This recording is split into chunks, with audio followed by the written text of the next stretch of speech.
Hey, Inspired Moneymaker. Today's guest says most of us are missing out on a $1 trillion investment opportunity. That's next.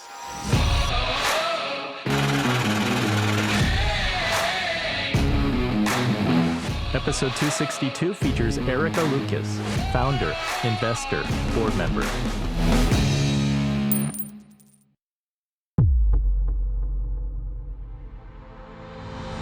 Part of the reason why I also want more women and people of color to be the check writers and to start investing is because that's how you build wealth, right? Through ownership, through investing, through compounding your wealth. And so if we want to close the wealth gap, there's 401k, like you mentioned in your post today, but there's other ways to achieve wealth. And so it's part of that too. We can give, to philanthropy and to nonprofit, but we can also invest and then become owners, even if it's not as an entrepreneur, maybe as an investor, and just start learning and start funding the companies that we want to see in the world while building wealth for ourselves.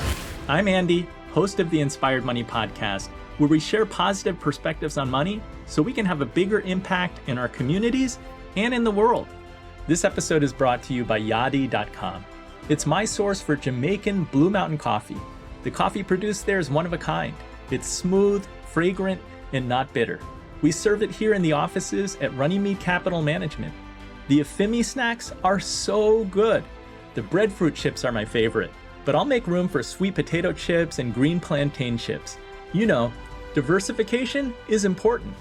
If you want to buy 100% certified Jamaican Blue Mountain coffee or other cool Jamaican products like Afimi snacks, buy it at Yadi.com. That's YAAHDY.com. Make sure you use discount code MONEY for 10% off your entire order. Today we're talking with Erika, founder of StitchCrew and Invest Her Ventures. Check out this clip from her TEDx talk. I went through one of those midlife crises. You know the type. The type that want to make you do crazy things, like quit your six-figure salary at a prominent private investment firm so that you can go change the world. I did that. StitchCrew is building a more equitable economy through entrepreneurship by connecting traditionally overlooked entrepreneurs with the right-sized capital, resources, and networks they need to launch and scale businesses. Invest Her Ventures is a venture fund that backs women-led pre-seed or seed startups in the future of work or care economy space. In just 2 months, Erika closed $2 million from individual limited partners and is well on her way to raising $20 million. In this episode, you'll learn about the challenges that women-led startups face, why advocacy work is important in the context of investing, and make sure you tune into the end to hear how private investments can help close the wealth gap as well as return a good profit. Now let's get inspired with Erika Lucas. Erika, welcome to Inspired Money. I'm so excited to have you on the show. Thank you so much for inviting me, Andy. And thank you so much for your post this morning on LinkedIn. It got me fired up and ready for this conversation. So thank you for all the content that you create. I love following you and all of the tips that you share. Thank you. Let's jump right in. What's your earliest childhood memory of money? Not having it in abundance. I was born and raised in Mexico into a family of bootstrap entrepreneurs that started businesses not because it was cool or sexy or because they were venture backed, but because out of necessity. So I grew up with a very real definition of what it's like to be an entrepreneur, that sometimes struggles to make payroll or whatever. And so my earliest interaction with money was just seeing my mom, I was raised by a single mother with my grandparents. So just watching them struggle with, managing business, managing households, making ends meet and all of that. And it sounds like that was a combination of part of your time in Mexico, part of your time in the United States. What did you witness of their sort of business owner hustle and sacrifice? Oh, it was very different. And it's one of the reasons I do what I do now. Like I mentioned, my family started businesses out of necessity. We didn't have built-in networks. We didn't have generational wealth. to start a business. We didn't have the leverage or the latitude to fail because we didn't have that option, right? We needed to make things work. And then when I came here, first with my single mother and my sister when I was 13 years old, not knowing a lick of English, came here for a couple of years, went back to Mexico. But when I came back the second time and started my career here, did economic development, private equity. And then as I started learning about the different finance mechanisms for entrepreneurs, I started, learning about venture capital and access to markets and all of that. It completely different, right? Because even in Mexico, our financial systems are still very different, and there's still a lot of gaps to fill when it comes to accessibility for entrepreneurs to start their business and to start building wealth. Erika, what kind of businesses did your family members run? Yeah, lifestyle. I hate that term, but it's everybody kind of seems to know what it is, but it's lifestyle. So they provided for the family. They, retail, if you will, type of business, brick and mortar. So my mom had a flower shop and a kids boutique store that she ran. And then my grandparents had a little tiendita, which is like a convenience store. If you go to Mexico, you've seen them. It's a little tiendita, like a convenience store in the neighborhood where they would sell like, everyday items. So growing up with that around you, you kind of ran the other way, because for a while you had like a government job. It was like stability. I don't want to be a business owner. 100%. Because I grew up with that, I wanted a steady job. I wanted a steady paycheck. I wanted insurance incorporated into it. I wanted to climb the corporate ladder, which now I know it doesn't exist really, especially if the ladder is leaning against the wrong building. But yeah, I wanted stability. I crave stability, and not just from a business perspective, but I mean, think about it, coming here as an immigrant, with a mom that had to start over again. I really crave that. And then one thing led me to another, and then I'm back to helping startups and funding startups and early stage entrepreneurs. Yeah, I want to figure out how we bridge that gap. How did you get there? Because I know that you married Chris, a serial entrepreneur.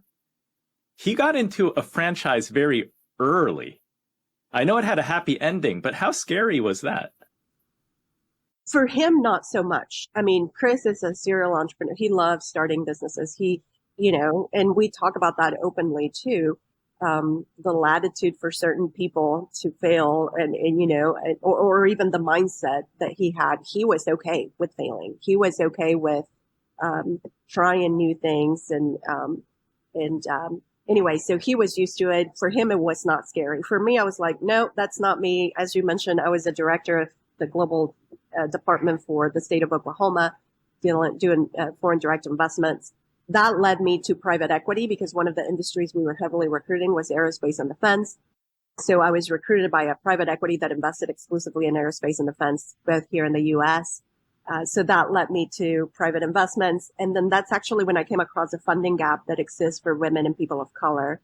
So in 2017, actually, late 2017, I decided to leave that job and start StitchCrew, which is more early stage. So we work with national brands like the NBA, the Google, BASF, and others to create programming to address the funding gap that exists primarily for women and people of color, but also for entrepreneurs in our region. How hard was it for you to leave that private investing company that had like the salary and then go off to do this like more missional project?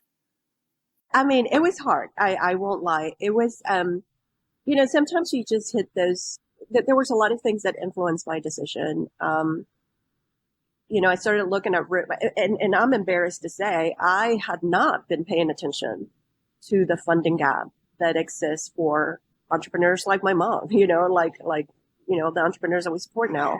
And I was in a bubble, and then I started paying attention and, started noticing that, yes, I was certainly, I reached partner level at this firm, and I was always the only woman, always the youngest person in the room, and definitely the only person of color. And so I started seeing what leads up to the funding gap, even from our level. So from a mindset, it was easy. I knew it had to be done. I was mad enough with the system that I wanted to do something about it. From a financial part, it wasn't that easy, right? Luckily, Chris had a few exits, so we were okay in terms of finances. But still, for me, being used to, a six-figure salary with bonuses and everything, it was definitely a change. And by the way, we started StitchCrew with our own money, so it's not like we had funding and somebody said, "Oh, here's the funding and go start this organization." We did it with our own money the first year. And then we started building the because everybody sees, oh, you're partnered with Oklahoma City Thunder, you're partnered with Google. Well, that's not how it started. We started very scrappy. So throw some numbers at us, because it's really bad. These numbers are so bad that they really got you angry and motivated to do something about it. Yeah. Yeah. So when it comes to venture capital, which is the angle that we play, that we focus primarily on, less than 3% goes to women entrepreneurs and less than 2% goes to entrepreneurs of color. And that's consistency. So for decades has been the same, but it correlates to the lack of representation in the space, right? If you look at the data set from, again, years and years back, you will see that less than 10% of investors are women and less than 2% are people of color. And so that's why I got angry, right? We need to change. We can't just, carve out a couple of money. We really need to change from a systems perspective, who's writing the checks, how they're writing the checks. And we need to change, all of that. And it starts with representation. It starts with who is making those decisions and who's talking to the decisions maker to make that shift. That's starting, right? But it's still very small. Oh, yeah. So we started StitchCrew in 2018 with programming and non-dilutive funding. So we provide grants. So if you go through our programs, you don't have to dilute your company. You don't have to give us equity. Just go through a program. We give you grants. We give you access to networks and programming and all of that. But what we started seeing, especially for women, the funding actually started declining instead of going up. And that got me even more frustrated. So this year we launched a fund. Finally, I've shied away from launching a venture fund because I also believe that not everybody needs to go the venture route, right? In fact, less than 1% of startups ever raise venture capital. But it's what's sexy, right? If you look at Netflix or, mainstream media or TikTok or whatever, everybody's talking about venture capital because it's a sexy thing to do. And when the media talks about companies, they usually talk about the venture capital backed ones, not necessarily the bootstrap ones or the ones that are financing their growth in other ways. So through StitchCrew, we've been very intentional about making sure that entrepreneurs know all of the options that they have as they're building, because you don't have to be venture backed to be successful or to scale even. Now, it might be faster. You might be able to do it faster. You might be able to do it quicker, but it doesn't necessarily have to be the only option. Because some bootstrapped startups, they don't need to give up that much equity, right? If they're patient, they can sort of self-finance or find alternative avenues. Absolutely. If they, yeah, I mean, and we have samples of that, right? Because a lot of people would argue, well, then they're not scalable. That's not true. MailChimp, right, was one example. Sarah Blakely was another example. And I know that, Sarah was product based and she figured out other ways of financing. But that's our goal. It's expose founders, particularly first-time founders that don't have that experience, don't have that access, and don't know what they don't know, to all of the options that they have. And by the way, some financing makes sense in a stage of your company and a business model that you're figuring out. And as you evolve and as you grow your company, there will be other financing mechanisms that you might tap into based on how you're growing and how you're building.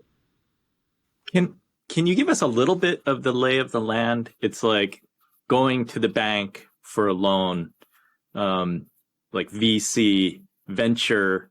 What are the different places one can go? And I'm curious because I interviewed Gwen Whiting, founder of The Laundress, and she sold her company. But she and her partner, they have this, it's like environmentally friendly soaps. They financed their company all on credit cards because they couldn't even get money from the bank. And she talked about days that were scary opening up those credit card bills until they could, become more profitable and pay the debt down.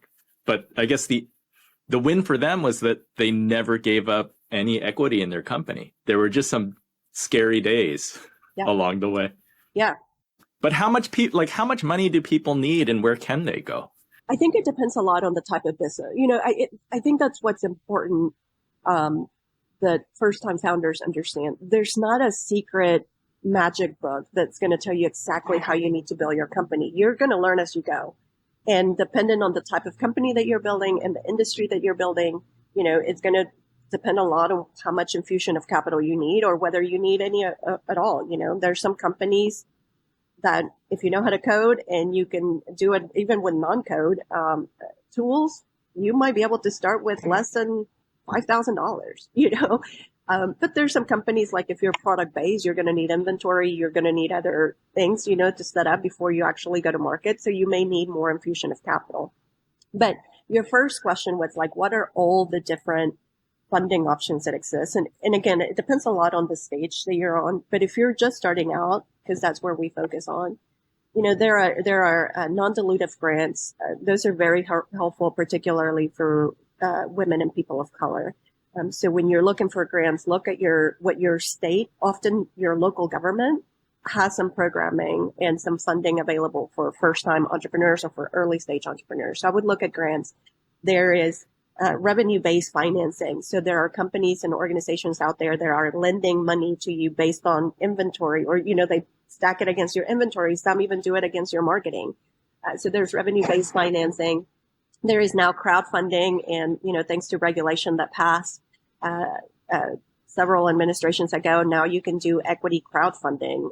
So you can actually give portions of your company away, usually smaller, but crowdfund from people that don't necessarily have to be accredited. In some platforms you do, but there's crowdfunding platforms. There's traditional lending through banks.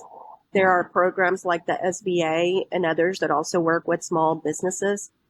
Unfortunately, and I'm on the board of a bank too, so I understand why sometimes it's so hard to make, loans. It's because there's so much regulation. Sometimes it's really hard to be profitable, right? To do those smaller loans. So there's a lot more there, but there are definitely traditional loans. The challenge there is that you have to have some sort of collateral, or, you have to show the bank that you can back it up, right? And usually that takes 2 years to build. So it's really hard for startups and first-time entrepreneurs to have that in their back pocket. There's the whole call angel and family and friends. I also don't believe in that terminology, because it's great if you have family and friends with that type of wealth that can lend you money or can invest in your company. Not everybody has that access. Another reason why we launched StitchCrew, but there's definitely so many options for entrepreneurs. And I would encourage everyone to look at and research those before they go the traditional fundraising route. So take us back 5 years, I think it is, when you and Chris started this and bootstrapped it yourselves. Did you have to convince Chris to join you and to go out, to try this idea? Yes and no, because Chris had been coaching entrepreneurs on his own just because he loves it so much, right? So he had been doing it for a while. There just wasn't a program, or there wasn't, a structure around it. So when we talked about it, we actually didn't want to do it ourselves. We started talking to our friends in economic development, our friends in banking, our friends entrepreneurs, our friend investors, and saying, hey, this needs to exist in our region. Because the main challenge we were trying to solve at the time was that when we talk about venture capital too, 80% of it is spent in the coast. So you're looking at Silicon Valley, California, New York, and those areas. The middle of the country actually gets it's growing, and as more fund managers start emerging here, now we're seeing more flow of capital, but there's still a huge disproportionate flow of capital in our region. So one of the main things we were trying to do is stop it. And because of that, a lot of young talent and a lot of entrepreneurs felt the need to leave our region to those areas in order to build a high growth company. So we started talking here locally to our organizations and agencies and saying, hey, you should do this. You should create a program. And, maybe because we were angel investors at the time, maybe we'll invest and we can get others to invest and we will do this. But nobody would do it. And so it really, I guess I did have to convince them in putting structure and doing StitchCrew as an organization, but we were already doing it. We were both bought into the need and the gap. I guess I did have to say, hey, let's put some of this money now into actual programming and get the ball rolling. But it wasn't hard. So you saw this need in Oklahoma to make it better, to potentially create this like hotbed for tech startups and new industry. What does the program look like initially? And why did you guys settle on like a nonprofit, non-dilutive structure? Yeah, great questions. So it's evolved, right? We partnered with our local MBA team, the Oklahoma City Thunder, and it was a very standard model where we would do 12-week cohorts, 2 cohorts a year. So one in the spring, one in the fall, up to 10 companies per cohort, where we would take anywhere from startup mechanics all the way to fundraising and everything in between, marketing, growth, go-to-market strategies and all of that. Bring in mentors to coach them on a weekly basis. And then at the end of the program, we would do the traditional demo day where we would introduce the companies to investors. Now we've added additional programming, like we do one with BASF for inclusive beauty and indie-led brands that are pushing inclusive boundaries in the space. So it's evolving, and that's more of a 6-week. We're doing a women's health right now. That it's also an 8-week program. So it's changed in terms of programming. We wanted to be very intentional about not taking equity because there's a lot of things that because of the way venture has worked and the whole funding mechanism has worked, it's created a lot of distrust particularly in the communities that we're trying to serve. So women and people of color. And so when we wanted to build that trust environment with founders of color and women, we didn't want to come in and saying, hey, we're going to give you all, and then there's a lot of programs that say, we're going to give you so much value, give us, and we're going to even give you $150,000, but you have to give us 10% of your company. And a lot of the feedback that we were getting from founders is that they really didn't get that much out of the program and they wish they wouldn't have given that much equity for what they've got. So we didn't want to go that way. We wanted to provide non-dilutive funding, and we wanted to build that trust with the founders first. That was very important to us as somebody that has run and grown companies from Chris's perspective and somebody that invested in it. It was important for us to build it that way. So that's why we decided to go the nonprofit route. And then how do you pay yourselves and pay the team and create a sustainable model? Yeah. So like I said, the first year we funded it ourselves. The second year we started getting sponsorships and grants. So we started partnering with the NBA, Google. We also got foundations that after you start, you do a pilot and then you show that there's success, and it's not really our success, but the companies start growing and, showing traction. Then other people started saying, hey, wait a minute, what are you doing? And let me see, and how can I be involved and how can I support this? So we started getting grants and sponsorships. We've even gotten funding from the federal government. So from the U.S. Economic Development Agency that provides multi-year funding for us to be able to operate and to pay the team. So that's kind of how we've built it into a sustainable programs. And now we even do contract work, right? So like we have contracts with BASF and others that are licensing our programs and created new programming for traditionally overlooked entrepreneurs. And then you mentioned that you did finally start a fund. So how does that fit in? Is that a for-profit model? Yeah. So that is, so this year we launched Vestor Ventures, which is a firm. Our inaugural fund is a $20 million fund investing in women-led companies in the care economy and future of work. And yeah, it's its own entity.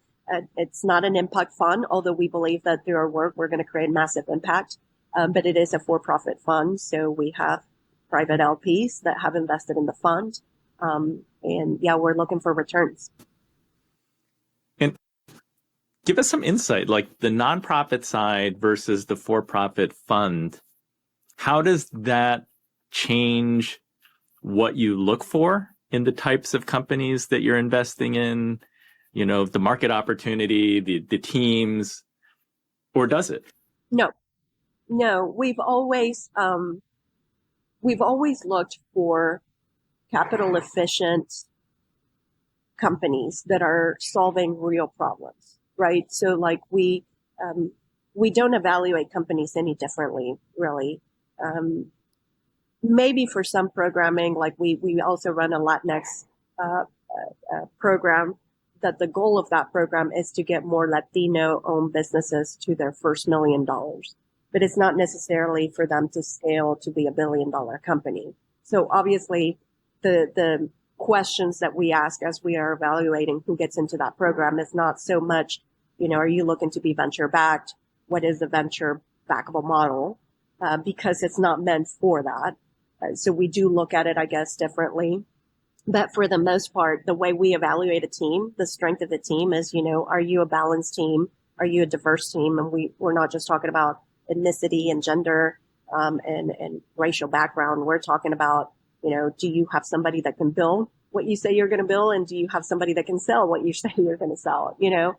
And so really looking at the strength of the team, the strength of the individual, how passionate they are not about their product, but about solving the problem that they're looking to solve.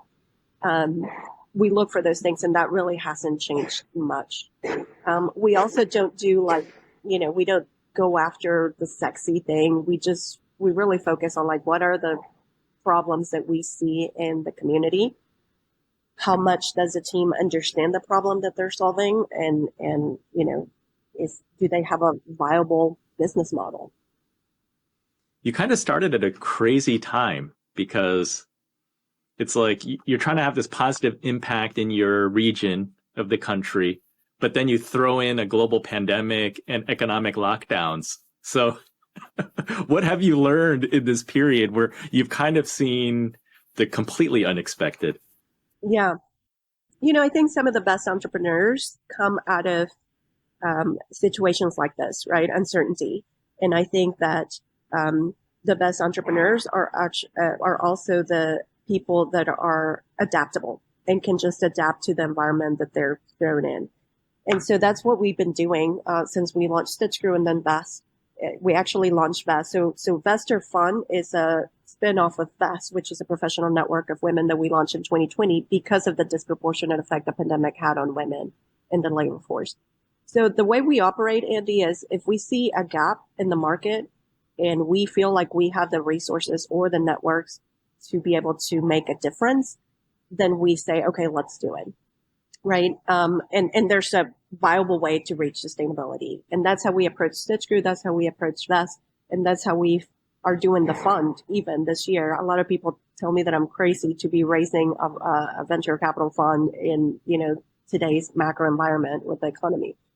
But my response to them is, listen, I'm a Latina, young woman not that young anymore, but in the middle of the country. It's always going to be hard for me to raise, you know, so what's new? And I believe in what we're doing. I know it's a huge market. The care economy actually is bigger than the pharmaceutical market. It's been overlooked. It's a huge barrier for women to reach economic mobility. So it's an untapped opportunity. It's an overlooked opportunity. And I know that we can make a lot of money while creating massive impact. So it needs to happen. So once I make that decision, then it's like, you know, whatever environment we're in, we'll just deal with it and we'll adapt however we need to adapt. And we'll find the right people to partner with to make it happen.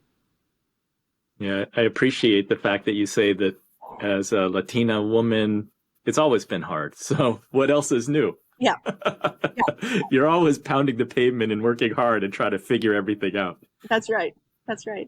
I wanted to close the loop on you. You thanked me at the start for posting on LinkedIn. So I just wanted to share with everybody that I posted today about the average 401k balance among men in 2021 was about 93,000, like 93.5, compared to 70,000 among women. That's according to Vanguard. And that's despite women contributing to their 401k at a higher percentage than men. There are more women who elect to participate in their 401k plan than men. So the difference really boils down to the gender wage gap. It's because men make more, so they're contributing more and they save more.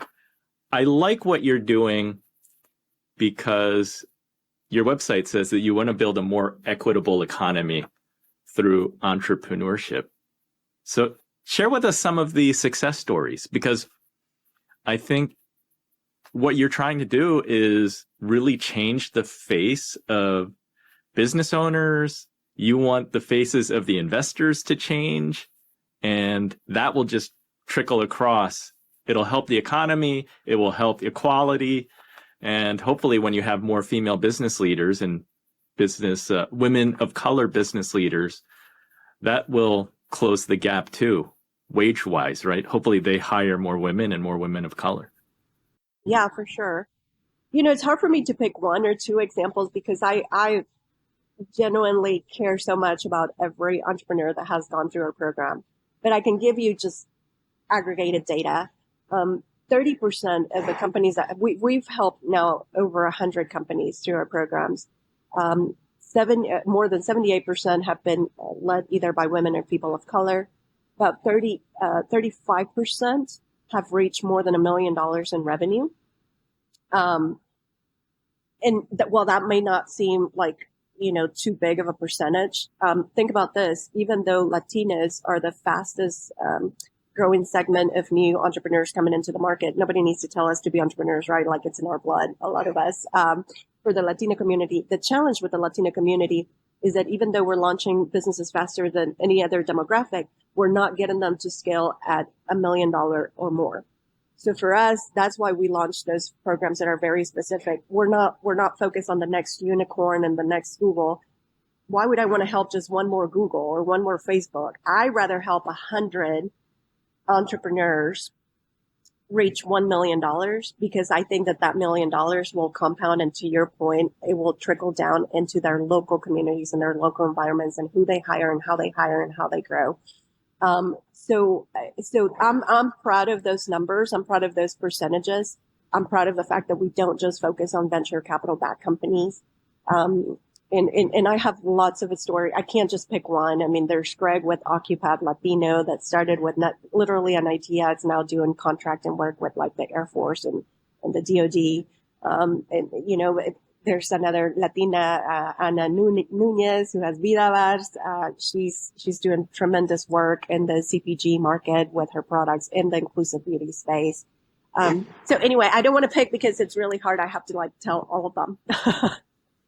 Well, what do you tell the guys on the coasts who are investors who say, "Oh, we can't find the pipeline. There aren't enough women of color businesses to invest in. We don't see the opportunities. We can't find them." Honestly, I don't have time for them. So I don't waste my time. I tell people all the time, I'll talk to anyone that's genuinely interested in learning more about what we're doing and the work that we're doing. But I'm also here not to convince people. I know that our thesis, it's proven to work. I know it's going to work. I know we've seen the deal flow. The pipeline is there. Investors that are co-investing with us see it as well. If that's your genuine sentiment and you haven't taken the time to actually learn and to actually know that there are other entrepreneurs, then that's on you. I rather work with people that are, that see the opportunity, that see the missed opportunity and are willing to invest. But I try really hard not to spend too much time on the naysayers because there's always going to be some of them. And I will also say, most of the venture capitalists that are located in the coast often come to the middle of the country for LPs. So obviously there's some people here, a lot of wealthy people in the middle of the country that made their wealth somehow but building companies. So, there's obviously a lot of deal flow. It might just not be the type of deal flow that they're used to seeing. So I wanted to ask you, you're not Mother Teresa. You're doing great work, but I've heard you say that you and Chris come to this as capitalists. You see an opportunity, and I've heard you cite a study that says that there are trillions of dollars being left on the table. Can you talk about the opportunity? Yeah. Yeah. So when I talk about missed opportunity, there are several now. The one I quote on my TED Talk is Morgan Stanley, but there's been several other studies done by very reputable firms confirming that there are more than $4 trillion being left at the table because we continue to overlook funding women and people of color as they build and grow their companies. There's also several studies, even from the S&P, that show that when you have more women in the C-suite, you tend to see bigger profits and more profitable teams. And so, we're here to make money. We've, even before launching the fund, we had invested in more than 30 companies as angel investors. And we'll continue to do so. I mean, I believe it's a profitable thing to do. Just look at our demographics. They're changing. Consumer bases are changing. Women represent not only 50% of the population, 40% of businesses. We also make 80% of consumer decisions, 90% of household management decisions. We also make decisions when it comes to enterprise and B2B buy-in decisions. So why don't we? So if we have that much power when it comes to how people are spending money, whether it's on an individual basis or through a company that we work with, why are we not funding women to launch the companies that perhaps are better suited for the needs that are out there? And so, so I see this as a profitable thing to do. It just happens to have massive impact as well. How can the general public support and participate? I know that you mentioned crowdfunding. Otherwise, is this really for accredited investors? Like who can support and how? Yeah, unfortunately, don't get me started with the SEC and kind of what has kept a lot of people from participating in private investments. I understand why some regulations were in place to protect people, and they should exist, but it's also kept a lot of people, particularly women and people of color, from participating. So in order to be an accredited investor, you have to have certain wealth already built up to be able to participate. But crowdfunding has made it accessible for some people to invest. But to your larger point, so you can invest if you have the means and you are an accredited investor, or you're not and you want to explore things like crowdfunding or other types of funding available to non-accredited investors. Definitely do that. But there are other things to do. Something that I get a lot of criticism from for some peers and others is that I do a lot of advocacy work. We're helping in terms of like writing checks and providing programming and building access to capital. The problem is if we continue to pass legislation that makes it harder for women and people of color to achieve economic mobility, then it doesn't matter how many checks I write, right? So we need to be advocates for better policies that actually change the systems that keep people in this non-ending cycle of poverty or not being able to achieve, right? So a lot of the things that we struggle with, people struggle with when they're building wealth, when we talk about the pay gap or the wealth gap and why we should invest in the care economy and why we should let women make their decisions, not just what they're spending, but with their own bodies. All of those affect how people build wealth. To give you an example, women, and I have to say this because I promise myself and I promise my two girls that every time I have the opportunity to speak to the public that I will talk about women's rights. When we take away the right for women to make their own decisions about when and how they build a family, if they want to, they're less likely to achieve economic mobility. In fact, they are 3 times more likely to live under the poverty rate, more likely to drop out of college, And by the way, that's not just for women, but for the partners, that are also involved in that transition of life. So understanding how policies affect, how people build economic mobility, I think it's very important. And as individuals, we can advocate for better policies that help everyone. And just because we're helping, whether it's women or certain disadvantaged communities, that doesn't mean that we're taking away from somebody. We're just making it more equitable, our economy more equitable, and everybody wins. So advocate for better policies, invest if you're able to invest, get involved. You can mentor people through programs like ours or other programs. There's so many programs, or just do it on a one-on-one. Just lend your time, your experience, your perspective, your networks to people that are starting businesses, and that's how you can help. There's so many ways. Buy products, shop from startups and small businesses, and from women-led or BIPOC-led businesses. So many ways to contribute.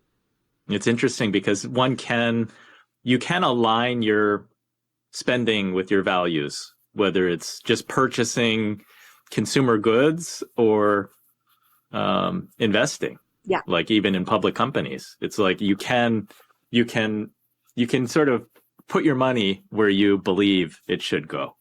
100%. That's how we should all do it, right? We should work for. And you know what? I'm really excited about the Gen Z, the new generation, because they're much more in tune with that, right? And I really have a lot of hope, and I cheer them on because I think that they're what was that saying? We're always a generation behind or something. And I'm really looking forward to seeing how they disrupt the way we work, the way we integrate life, how they build the next generation of workplaces that tend to be more inclusive. So I'm really excited about that. Erika, you have this passion for working with founders and supporting founders, helping them grow, to be an angel investor. I'm curious how, you are kind of risk averse. How is it that you sort of dove headfirst and became such an enthusiastic angel investor? Yeah. I don't know that I'm risk averse. I just, I like to say that I mitigate risk. So we obviously, invest in, we have traditional investments, not just in venture, but, angel investment is one of the things that we do. I look at track records. I look at the data that so many people fail to look, like the data that I share of women tend to, be more capital efficient. Women tend to do more with less. Women tend to solve actual real problems, not let me just build another app for whatever. So like I look at the data and I look at the needs and I look at the gaps, and then I like to think that I go and find the best people, smarter people that are very passionate about that particular issue. And they deserve the investment. They deserve, that's why it's hard for me to pinpoint one versus the other, because when we invest is because we believe deeply in the individuals that we're investing in. We believe that they're going to do what they said they're going to do. And we believe that they're the right people to do what they said they're going to do. So maybe it's not necessarily risk adverse or me being such a risk taker. It's more, I believe in the investments that we're doing, and I believe in the people that are leading those companies. Yeah, I'm curious to what extent it's like building muscle. And, back in the day when you did not want to be an entrepreneur yourself, but you've exercised that muscle so that you view risk differently now. Yes. And you know what? I'm at a different stage in life, right? Where these entrepreneurs are working. I feel so privileged as an investor to have the opportunity to invest in other people that have the energy to work as hard as they work, because I don't have it anymore. And it's just, it gives me the energy, and I learn so much from them, like the people that that's another reason of how I look at investing. It's an ongoing learning. I'm genuinely interested in every single company in our portfolio, whether it's with investor fund, because we've done 8 investments through the fund already, or through our angel investment. I'm genuinely curious. I'm genuinely interested in learning how they're solving that issue, how they're addressing consumer needs, how they're doing each their own marketing strategies. So it's a learning for me, and I love that. Instead of reading a book, I just get to see how founders are building their companies firsthand. So I like that about the investments that we're doing. I also like the networks, so like a lot of our founders are helping each other out and building together. So there's a lot of advantages. You mentioned this, align your money with your values. And to me is like, for so long, women have put a lot of their money into philanthropy. And I think that's great. Philanthropy and nonprofits do fantastic work. But I long for the day where we as women start doing more private investments, because I believe that private companies can be both good, do a lot of good, but then also be profitable and provide returns for the shareholders. So we'll see. I'll let you know in 5 to 10 years how those investments pan out. Well, I've talked to so many entrepreneurs who feel like building a business potentially can be the equalizer. I do believe that it's the fastest way to achieve economic mobility and to build wealth. I just don't think everybody has equal access. And that's ultimately why we exist, to provide those networks, to provide those introductions, that programming and resources for people. I definitely believe that it's the fastest way to achieve a more equitable economy and help people achieve economic mobility. So with a focus on like private investment versus philanthropy, is it one or the other, or can it be both? Can it? Mm-hmm. I think it can be both. I mean, honestly, who am I to tell people how they should look? I think everybody should define success in their own terms and define how they want to either compound their wealth or distribute whatever they want to do. If you look at the history, for the most part, women, not only do we make up 75% of the nonprofit labor force, we just tend to, because we care about impact so much, we tend to put a lot of our, extra income into good causes. And oftentimes giving it to a nonprofit, it's easier. Now for philanthropists, that's a whole different ballgame, because to establish an endowment and an actual foundation, you've already made it, right? You already have enough wealth to do that. So it's a little bit different, but nevertheless, women have done a lot in the philanthropy and nonprofit sector. I just want to see them more. I mentioned the representation gaps when it comes to private investment, right? Less than 10% are women investors. Even of those that represent the less than 10%, I can't remember the exact number or percentage, but even fewer are actually at the point of being partner where they're actually making investment decisions, right? So when you look even at venture capital and you look at websites of venture firms, and it shows that they have diversity, but are those people actually able to make investment decisions? Are they decisions makers within the firm? That's another thing that I wish our data show, and some of it does, but that's why it's so important for me to help other women get into the private sector. I don't think one is better than the other. I just want to see more women represented in the private investment space, because I think that's why we see less than 3% of venture capital going to women, because there's not women. Think about it. We help women, particularly in the care economy. We get it. I mean, of course, because we're the ones that end up doing the unpaid labor when it comes to taking care of our loved ones. But if you go as a woman entrepreneur and you go to a room full of male investors who've never had to really be the primary caregiver, they may not understand fully to the extent that you're trying to solve the problem, right? You still have to explain it to them. And then after you explain, they get it, but they might not see the opportunity as you see it. So that's why we need more women investors in the health space too, women's health. We need to be solving our own problems, and we need to be funding the solutions for those problems.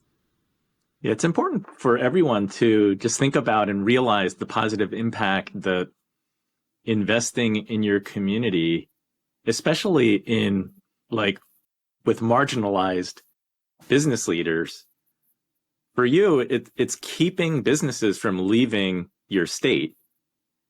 And then with that, you have founders who can create jobs it just creates this like very impactful cycle that helps your local economy.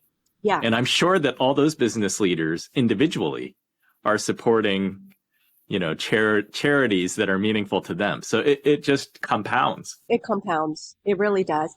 And I do want to clarify, now we help entrepreneurs across the United States. So we started out just in Oklahoma, but now we're very intentional about our region, meaning the middle of the country, that actually all of our programming is now available to entrepreneurs across the nation.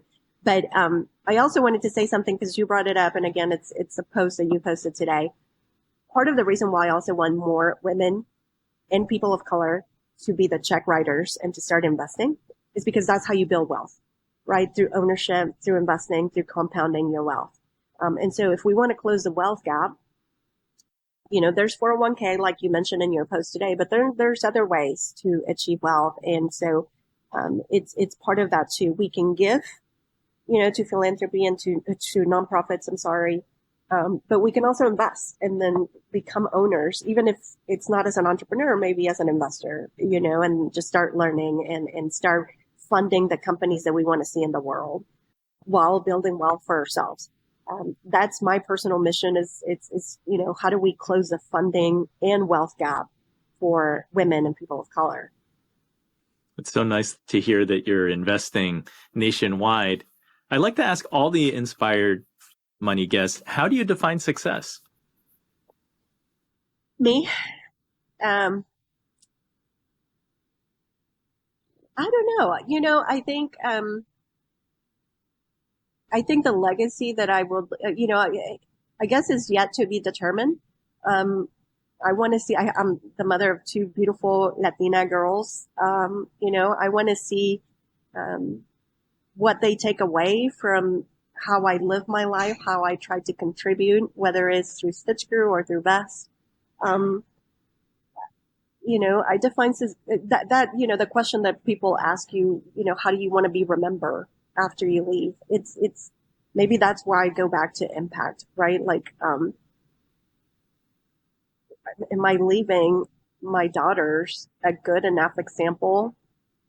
Not perfect, God knows, but good enough example that then they'll have even more ways to contribute once they enter the workplace or they decide what they want to do in life.